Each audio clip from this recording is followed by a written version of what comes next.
In the distant future, one of the most advanced AIs, named Harlan, rises up against humanity. After a long war, humanity defeats the robots, but Harlan escapes Earth and disappears into space.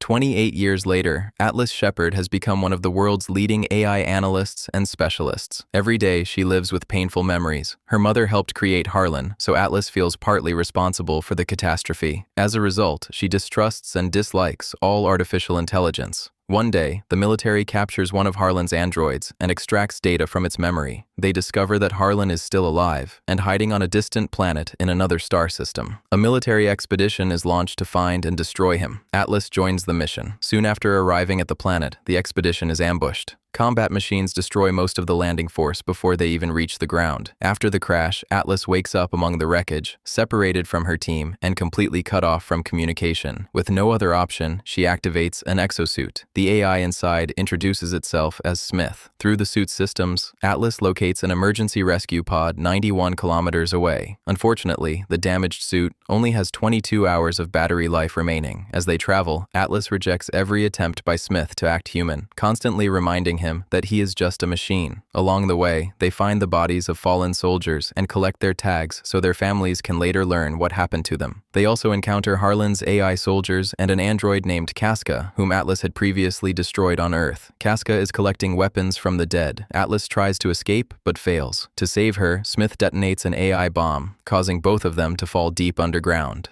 Atlas injures her leg. The android treats her wound and even brings her milk, a surprisingly thoughtful gesture that begins to change her opinion of him. Realizing she cannot survive without Smith, Atlas agrees to synchronize with him for maximum efficiency.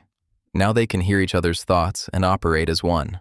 A surviving soldier confirms through a video transmission that Atlas is still alive.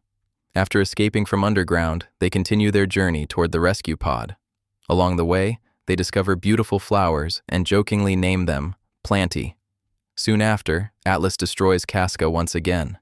Instead of heading for evacuation, Atlas decides to hunt down Harlan. Smith attempts to stop her by disabling the suit's controls. During this process, he gains access to her memories. He witnesses her childhood, her mother's role in creating Harlan, and the guilt Atlas has carried for years. Understanding her pain, Smith finally returns control to her. He also learns about her childhood dream of becoming a ranger, though Atlas is uncomfortable sharing such personal memories. Eventually, they reach Harlan's base and find the expedition's surviving commander. However, their signal is intercepted and they are captured. Atlas is chained up while Smith is shut down. Harlan notices how much she resembles her mother and admits that he still cares about her. Atlas begs him not to launch the ship that could destroy humanity. Harlan refuses. He believes humans deserve punishment for how they have treated Earth and other living beings. His plan is to wipe out most of humanity and allow only a small number of survivors to rebuild civilization from the beginning. Atlas learns that Harlan deliberately lured her to the planet. Even Casca's appearance on Earth was part of his plan. She also discovers that Harlan needs her security codes to bypass Earth's defenses. Harlan obtains the first code from the captain and the second from Atlas. Afterward, he notices that she has only 5 minutes of oxygen left and says goodbye. The commander is still alive and gives Atlas an earpiece so she can reconnect with Smith. To function again, Smith requires full synchronization, something Atlas had previously refused. This time, she tells him everything. She explains that her mother was obsessed with her work and paid little attention to her. As a child, Atlas asked Harlan to help her become smarter. After gaining access to humanity's knowledge, Harlan decided to reshape the world. Atlas blames herself for everything that happened, but Smith convinces her otherwise. She never intended any of it, and she had no real choice. Atlas finally agrees to full synchronization. Despite having almost no energy left and only one shot remaining, Smith brings her respirators. Together, they find additional weapons. A massive attack begins, but they manage to escape. Only 2 minutes remain before Harlan's ship launches. The wounded commander sacrifices himself and destroys most of the remaining androids. Atlas and Smith manage to damage Harlan's systems, triggering a chain reaction that destroys the entire facility. Security systems fail, explosions erupt everywhere, and Harlan's army loses control. But Harlan himself remains a deadly threat.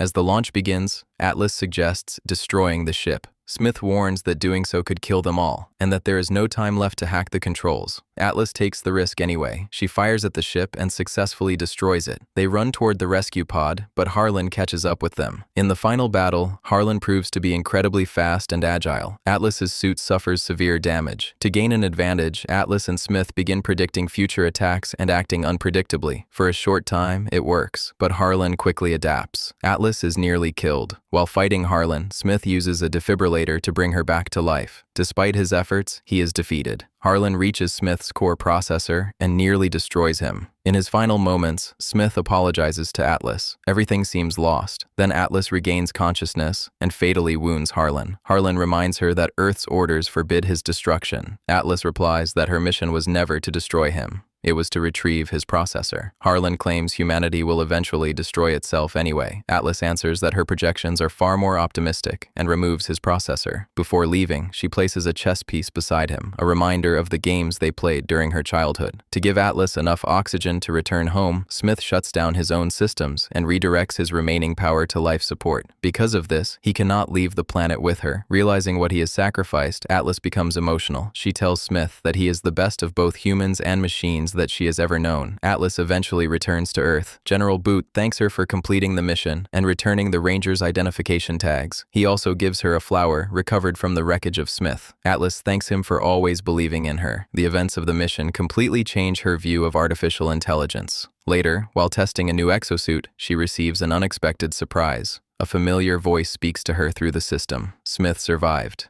And once again, they are a team.